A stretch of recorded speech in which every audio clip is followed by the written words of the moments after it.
At some point in the middle of the wasteland that was the 2011 Mariners, I was feeling really low. I mean, I was emotionally invested in a team that gave significant playing time to Trayvon Robinson, so it wasn't weird to feel low.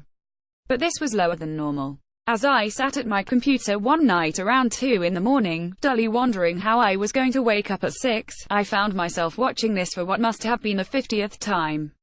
As everyone piled on Ken Griffey Jr. as Dave Niehaus screamed in the background, I found myself crying.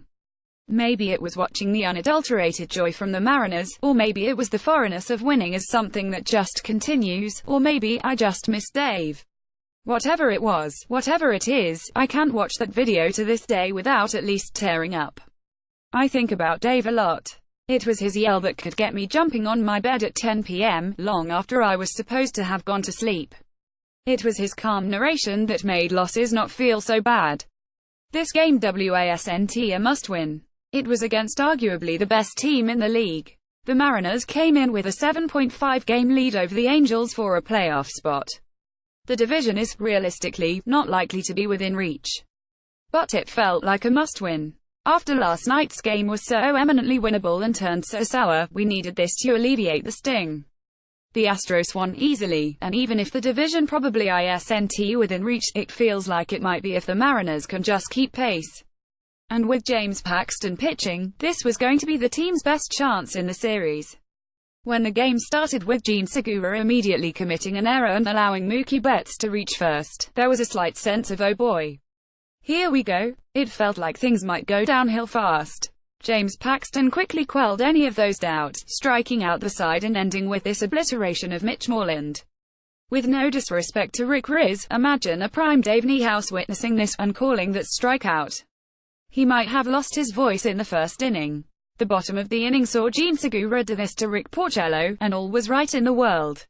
Jean had atoned for his error and the Mariners were well on the way to getting over the fluke that was last night. They would score 2 more in the second to make it 3-0 and solidify what felt like a firmly in hand win. Of course, then baseball happened. In the third inning, the Mariners committed their second and third and what should have been called their fourth errors of the night.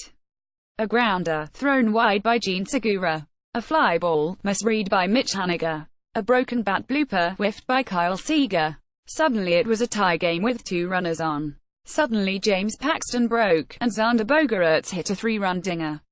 Suddenly, what had been a promising outing from James Paxton had turned to ash in our mouths.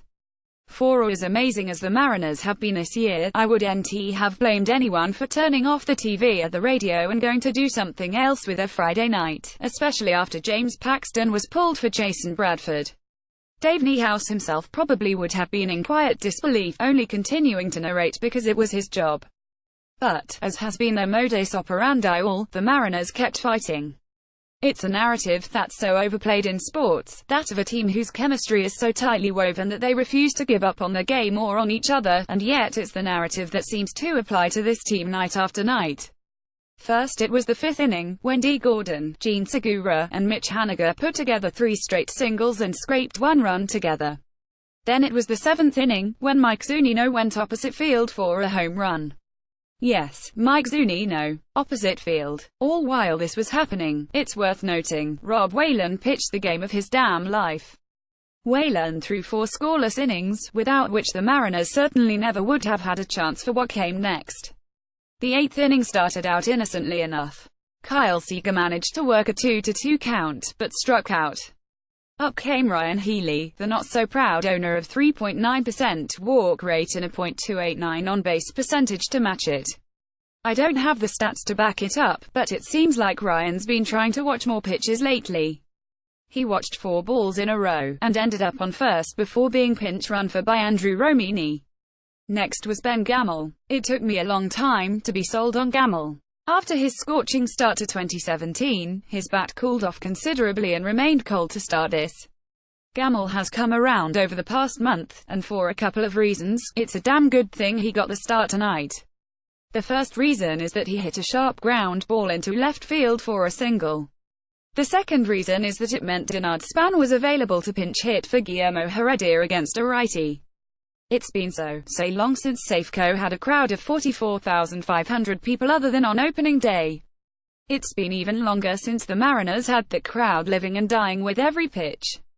The last time was probably when Dave Niehaus had everyone who wasn't in the crowd living and dying with every pitch. Dinard saw a curveball down the middle for strike one. It wasn't a bad take, but it looked like that pitch. Maybe it was the best he was going to see. Maybe by taking it, had already lost his chance.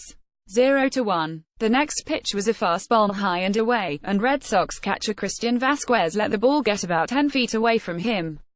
Romine thought about running to third, but thought better of it. 1-1. Dinard stepped out of the box and readjusted his batting gloves once, then twice. Kicked his bat, as Dave Sims talked about how smart he was to slow the game down. He took at a fastball on the outside corner and fouled it off. 1-2. After another eternity of adjusting, another fastball came in high. It's that kind of pitch that gets so many batters' eyes to light up, only for the batter to chase. Dinard held back. 2-2. He stepped out, kicked the bat again, spat on the ground, thought about what the next pitch was going to be. There had been 3 fastballs in a row. There probably wasn't going to be a fourth. He got almost the exact same curveball he'd seen earlier. He was ready. Like that, the 35,000 of the crowd that were Mariners fans were screaming. The thousands more that were watching at home were up, screaming. An entire city, and countless others around the globe with whatever weird connections they have to this city, up, screaming. Somewhere, Dave Niehaus was in our ears, screaming. 23 years ago, Edgar hit a double that Dave Niehaus etched into our minds forever. It's what everyone remembers 1995 by, because the Mariners didn't make it any farther. I hope that most people don't remember this Dinard span double in 23 years, because I hope this team makes dozens more memories. For now, though, this double is everything I've ever needed out of Mariners fandom. I have no words of my own for these Mariners, so I have to defer to Dave. I don't believe it. It just continues. My oh my.